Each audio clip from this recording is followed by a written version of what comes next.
오늘 우리에게 주시는 하나님의 말씀은 시편 53편 1절부터 6절입니다. 우리 함께 같이 읽도록 하겠습니다. 어리석은 사람은 마음속으로 하나님이 없다 하는구나. 그들은 한결같이 썩어서 더러우니 바른 일 하는 사람 아무도 없구나. 하나님께서는 하늘에서 사람을 굽어보시면서 지혜로운 사람이 있는지 하나님을 찾는 사람이 있는지를 살펴보신다. 너희 모두는 다른 길로 빗나가서 하나같이 썩었으니 착한 일을 하는 사람이 하나도 없구나. 죄악을 행하는 자는 다 무지한 자냐. 그들이 밥 먹듯이 내 백성을 먹으면서 나 하나님을 부르지 않는구나. 하나님이 경건하지 못한 자들의 뼈를 흩으셨기에 그들은 두려움이 없는 곳에서도 크게 두려워할 것이다. 하나님이 그들을 물리치셨으니 그들이 수치를 당할 것이다. 하나님, 시온에서 나오셔서 이스라엘을 구원해 주십시오. 하나님께서 당신의 백성을 그들의 땅으로 되돌려 보내실 때에 야곱은 기뻐하고 이스라엘은 즐거워할 것이다. 시편 53편은 14편과 거의 유사하여 쌍둥이 시편이라고 불리우는 시편입니다. 하지만 약간의 상이한 부분들 때문에 일란성 쌍둥이가 아닌 이란성 쌍둥이라고 말할 수 있습니다. 먼저 두 시편은 하나님의 성호에서 큰 차이가 있는데 14편은 하나님의 성호로 여호와가 4회, 엘로힘이 3회 사용되었습니다. 그러나 53편은 오직 엘로힘만 7회로 사용되었습니다. 시편 53편은 신자들이 살아가는 불신 세상의 영적 상태를 잘 보여줍니다.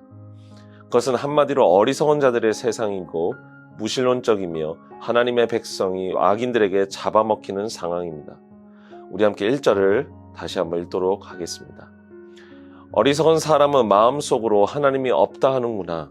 그들은 한결같이 썩어서 더러우니 바른 일 하는 사람 아무도 없구나. 시편 53편 1절에서 어리석은 자는 하나님이 없다고 자기 마음에 말하는 자들입니다. 고대 세계에 요즘과 같은 이론적 무신론자는 거의 없었을 것입니다. 하지만 1절이 묘사하는 이런 실천적인 무신론자들은 어느 시대에나 있었습니다. 이들은 의도적으로 하나님을 의식하지 않고 자기 인생을 계획하고 살아가는 자들입니다. 오히려 그는 세상적 기준으로 볼 때 더 지혜롭고 세상을 잘 아는 사람일 수 있습니다. 어리석다는 것은 머리가 좋고 많은 지식을 가졌을지라도 하나님을 경외하지 않는 상태를 말합니다. 잠언과 시편에서는 이 어리석다는 것을 악한 것이라고 이야기했습니다. 즉, 어리석은 자들은 하나님 앞에서는 악한 자와 같다는 것이죠. 하나님께서는 당신의 창조 세계인 자연 만물 안에 하나님을 부인할 수 없도록 당신의 능력과 신성을 나타내 보이셨습니다. 특정 과학자들만 알 수 있는 방식이 아니라 어린 아이라도 부인할 수 없도록 당신 자신을 밝히 그 안에 드러내셨습니다. 그러나 어리석은 자는 그것을 보지 않습니다. 로마서 1장 19절과 20절에서 이와 같이 이야기하고 있습니다. 하나님을 알만한 일이 사람에게 환히 드러나 있습니다. 하나님께서 그것을 환히 드러내 주셨습니다. 이 세상 창조 때부터 하나님의 보이지 않는 속성, 곧 그분의 영원하신 능력과 신성은 사람이 그 지으신 만물을 보고서 깨닫게 되어 있습니다. 그러므로 사람들은 핑계를 댈 수가 없습니다. 그들은 피할 수 없는 증거가 자연 만물에 나타나 있음에도 불구하고 자신들의 불의로 하나님의 진리를 억누르고 있는 것입니다. 결국 그들은 하나님의 자리에 다른 것을 놓고 섬기게 되는데 그것이 우상숭배이고 불경건입니다. 우리 1절 하반절을 다시 한번 보도록 하겠습니다.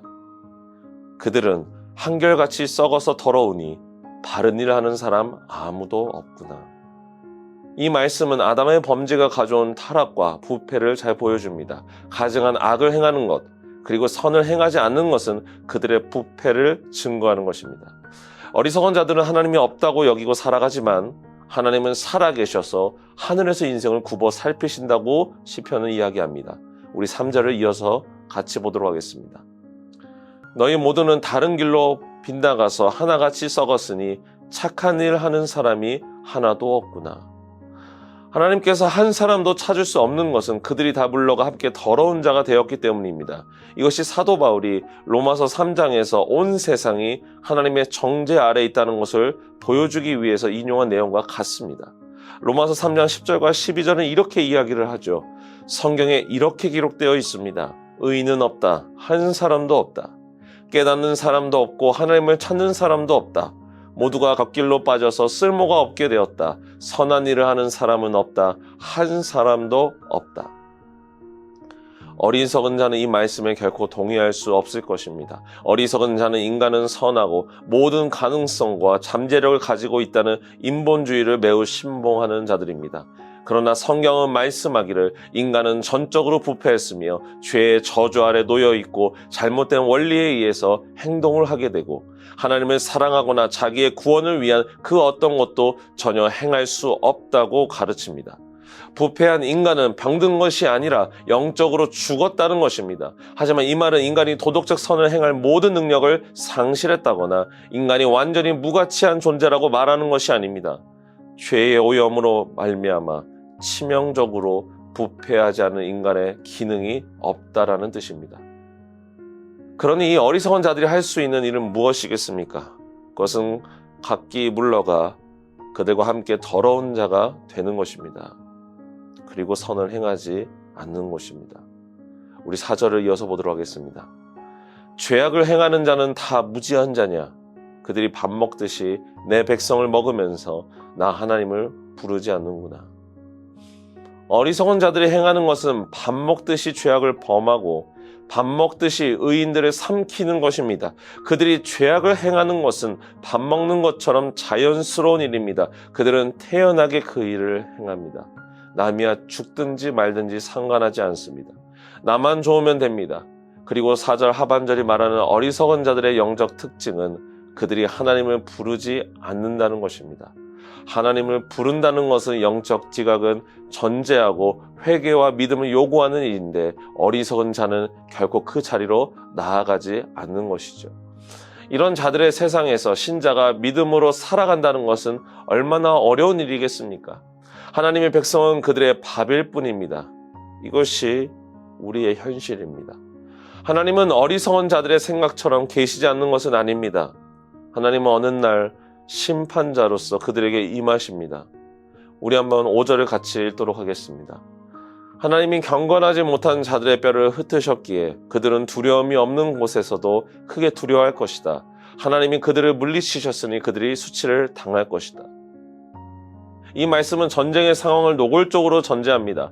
대항하여 진치인 그리고 그들의 뼈를 하나님이 흩으셨다라는 개역개정의 표현을 활용해서라도 뼈를 흩으셨다는 것은 전쟁터에서 죽어 매장되지도 못하고 비참한 상태를 암시하는 장면입니다. 그리고 어리석은 자들이 수치를 당하게 될 텐데 이 일의 주체는 바로 의인입니다. 의인들이 그들을 부끄럽게 만든다는 것입니다. 그들이 밥이 되었어야 했던 하나님의 백성인 의인이 그들을 부끄럽게 합니다. 아무것도 두려워하지 않았던 어리석은 자들은 이런 두려움과 수치를 나중에 겪게 될 것입니다. 왜냐하면 하나님께서 그들을 버리셨기 때문입니다. 그들이 없다고 여겼던 그 하나님께 그들은 버림받은 것입니다. 우리는 이제 6절을 마지막으로 보게 되는데 5절이 심판하시는 하나님을 묘사했다면 6절은 구원하시는 하나님을 우리에게 보여줍니다. 6절을 같이 보도록 하겠습니다. 하나님, 시온에서 나오셔서 이스라엘을 구원해 주십시오. 하나님께서 당신의 백성을 그들의 땅으로 되돌려 보내실 때에 야곱은 기뻐하고 이스라엘은 즐거워할 것이다. 어리석은 자들에 대한 심판은 곧 하나님의 백성에게는 구원이 될 것입니다. 세상은 비록 어리석은 자들의 놀이터가 되어버렸지만 하나님은 그 어리석은 자들을 심판하실 것이고 동시에 하나님은 자기 백성을 구원하실 것입니다. 어리석은 자들의 죄의 대가를 치를 때 하나님은 당신의 백성을 구원하사 즐겁고 기쁘게 하실 것입니다. 우리 함께 기도하도록 하겠습니다. 사랑해 주님 감사합니다. 오늘 시편 53편의 말씀을 통해서 이 세상의 비참함을 나눌 수 있었습니다. 그렇습니다. 악인들은 하나님이 없다라고 말합니다.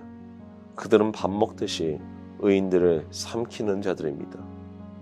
이런 불평등한 이 세상 속에서 우리 하나님을 믿는 우리의 성도들이 살아가는 삶의 여정은 평탄하기보다는 고통이며 고난이 있을 수 있습니다.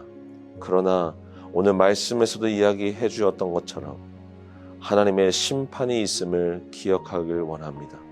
이 심판을 통해서 하나님이 악인들을 멸하실 것이며 의인들을 구원하실 것입니다. 우리의 의로우신 하나님께서 이 일을 속히 행하시고 이끄실 것입니다. 우리의 하나님을 온전히 바라보며 살아가길 원합니다. 오늘 하루도 주님께서 우리를 보호하시고 지켜주시옵소서. 이 모든 기도 지금도 살아계시는 예수 그리스도 이름으로 기도합니다.